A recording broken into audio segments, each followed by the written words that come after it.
How's it going, everybody? Tevin here for Ask Our Educator Week 5 Q&A. So, question 1. When do you plant potatoes? And do you need to use hay? So, that's a great question. So, for your traditional potatoes, like a red potato, yellow potato, white potato, those are best grown in spring and fall. But on the other hand, sweet potatoes are a fantastic option for growing in the heat of summer. So right now you could go buy an organic sweet potato, pop it in the ground. You're going to have sweet potato greens all summer, which are edible. So that's one great thing. And then in the fall and winter, you can harvest those sweet potatoes and have another addition to the greens. So you have the potatoes and the greens with those. For your traditional potatoes, they don't like the heat as much, but they do great in the spring and fall. But you can't eat those greens on the regular potatoes. So just keep that in mind. As for the hay, if you're growing traditional potatoes, if you can get a combination of hay, some compost, maybe some of the native soil, get a nice loamy soil, the potatoes will love that and they'll grow very well in there. And they like that nice fluffiness that the hay gives them with the drainage. So something that can have a little bit more fluffiness to them, that those regular potatoes do enjoy those types of environments. Okay, question 2. What do hummingbirds like? So, number one thing is going to be flowers. Flowers of all types, but especially native plants, do fantastic for attracting hummingbirds and butterflies and all types of pollinators to your garden. But for example, some native plants to think about would be things like lantana, Turk's cap, flame vine, butterfly bush, goldenrod, zinnias, milkweed. Those all will help bring pollinators into your garden, and you'll probably get a mixture of things from hummingbirds, butterflies, bees, all kinds of good stuff from those plants.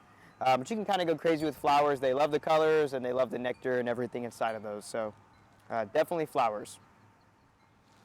Okay, question 3.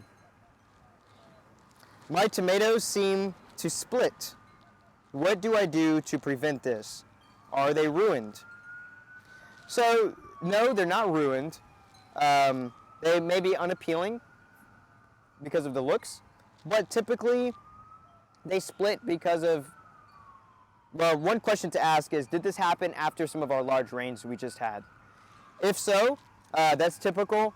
The tomato plants will kind of absorb all of that water, and that's why the tomatoes will explode. So that is normal. That just means they either got overwatered or from a heavy rain. That's very normal after a heavy rain. And also just a little bit more information on those tomatoes, a little bit more context. So like what type of tomatoes they are they in the ground? Are they in a pot?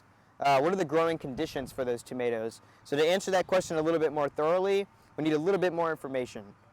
But otherwise, it could just be watering. So just keep that in mind. Question number 4. Can you explain about a rain garden and will it work here in Corpus Christi?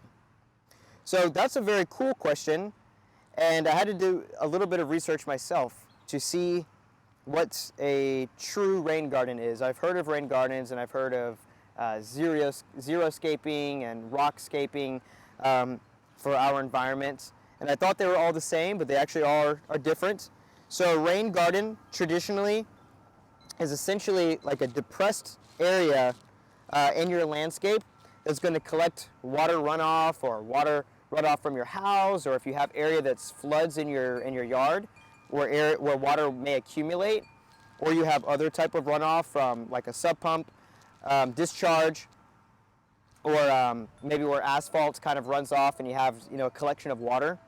So you'll build your rain garden in the area where you'll essentially dig that depression in the ground, then you'll fill it with some nice soil, but then you're going to fill that rain garden with typically native plants. So plants that are going to have long tap roots that can kind of continue to like anchor themselves down in that area.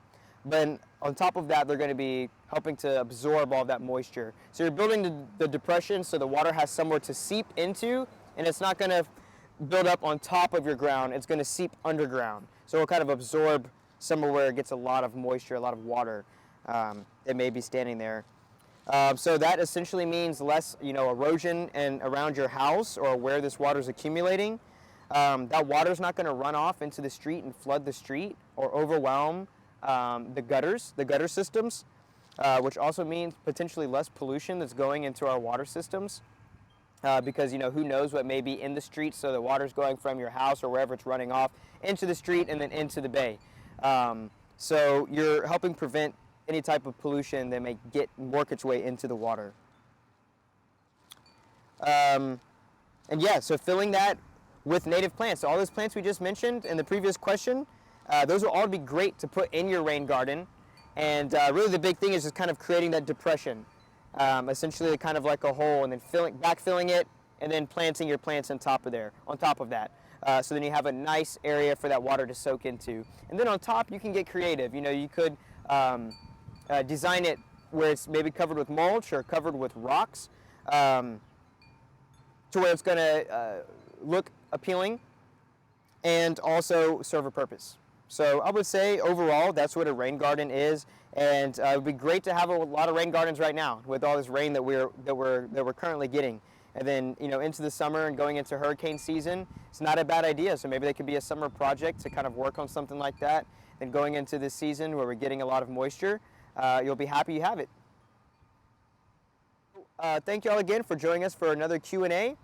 This is our week 5. We're actually going to be taking a small break, so stay tuned to listen for an opportunity to send in more questions, and we will let you know when that opportunity is going to pop up so we can answer them.